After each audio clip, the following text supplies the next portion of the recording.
గత కొంతకాలంగా బనకచెర్లను అడ్డుకోండని మేం మాట్లాడితే బోడగుండుకు మోకాలకు ముడిపెట్టినట్టుగా నిన్న రేవంత్ రెడ్డి గారు మాట్లాడారు. అసలు విషయాన్ని పక్కన పెట్టి సొల్లు వాగుడు వాగారు ముఖ్యమంత్రి గారు.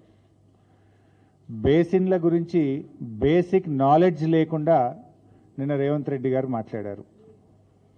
ఆయనకు బహుశా బ్యాగుల మీద మంచి నాలెడ్జ్ ఉన్నట్టుంది, కానీ బేసిన్ల మీద ఆయనకు నాలెడ్జ్ లేదు అని నిన్నటి పీపీటీతో స్పష్టమైపోయింది. పీపీటీ పెట్టి మరీ రేవంత్ రెడ్డి గారు, ఉత్తమ్ కుమార్ రెడ్డి గారు తమ అజ్ఞానాన్ని బయటపెట్టుకున్నారు. ఇరిగేషన్ మంత్రి ఇంత కనీస అవగాహన లేకుండా మాట్లాడడం ఈ రాష్ట్రానికి పట్టినటువంటి దౌర్భాగ్యం.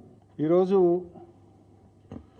రేవంత్ రెడ్డి గారు అంతులేనటువంటి అజ్ఞానంతో, మూర్తీభవించిన మూర్ఖత్వంతో నిన్న మాట్లాడారు.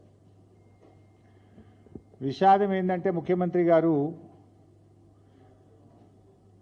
దేవాదుల ఏ బేసిన్లో ఉందని అడుగుతాడు. దేవాదుల ఏ బేసిన్లో ఉందో ఆయనకు తెలియదు. బనకచెర్ల ఏ బేసిన్లో కడుతున్నారో ఆయనకు తెలియదు. అంటే నువ్వు ఏం చేస్తున్నట్టు అసలు? ముఖ్యమంత్రి గారు అడుగుతాడు, బనకచెర్ల ఏ బేసిన్లో ఉంది అని అడుగుతాడు. అంటే నీకు ఎంత కమిట్మెంట్ ఉందో, నీకు ఎంత సిన్సియారిటీ ఉందో, 6 నెలల నుంచి నువ్వు ఎంత శ్రద్ధ పెట్టినవో తెలియకనే నేను బయటపడ్డది. ఆంధ్ర దోపిడిని అడ్డుకొని తెలంగాణ పొలాలకు నీళ్లు బారియవయా ముఖ్యమంత్రి, ఈ అక్రమ ప్రాజెక్టును ఆపవయా రేవంత్ రెడ్డి అంటే అది చేతగాక అడ్డు అదుపు లేకుండా అబద్ధాల ప్రవాహాన్ని నిన్న ముఖ్యమంత్రి గారు పారించే ప్రయత్నం చేశారు. మాకేమో కొంత ఎథిక్స్ ఉన్నాయి, అట్లీస్ట్ కొంత క్యారెక్టర్తో ఉద్యమాల్లో నుంచి వచ్చిన వాళ్ళం, పోరాటాల నుంచి వచ్చిన వాళ్ళం. మేము నీలాగా అడ్డమైన తొక్కులు దొక్కుని వచ్చిన వాళ్ళం కాదు. మేము దేవాదుల కూడా గోదావరి బేసిన్ అని అడుగుతుండు.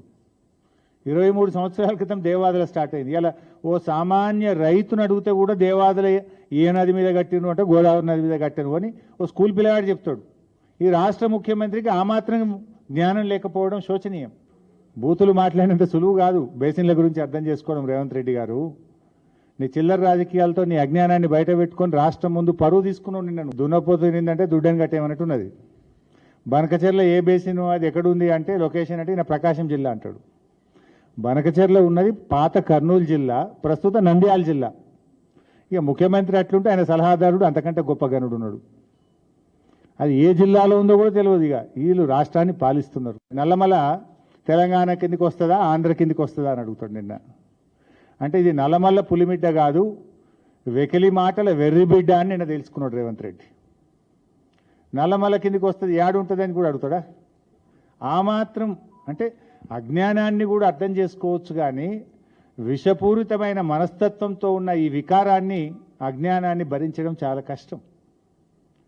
అంత విషం. రేవంత్ రెడ్డిలో విషయం తక్కువ, విషం ఎక్కువ. చంద్రబాబు మెప్పు పొందాలి అని నిన్నటి రేవంత్ రెడ్డి గారు మీటింగ్ పెట్టినట్లుగా కనబడతా ఉంది. ఇన్ఫ్యాక్ట్ నువ్వు నిన్న చేసిన ప్రయత్నం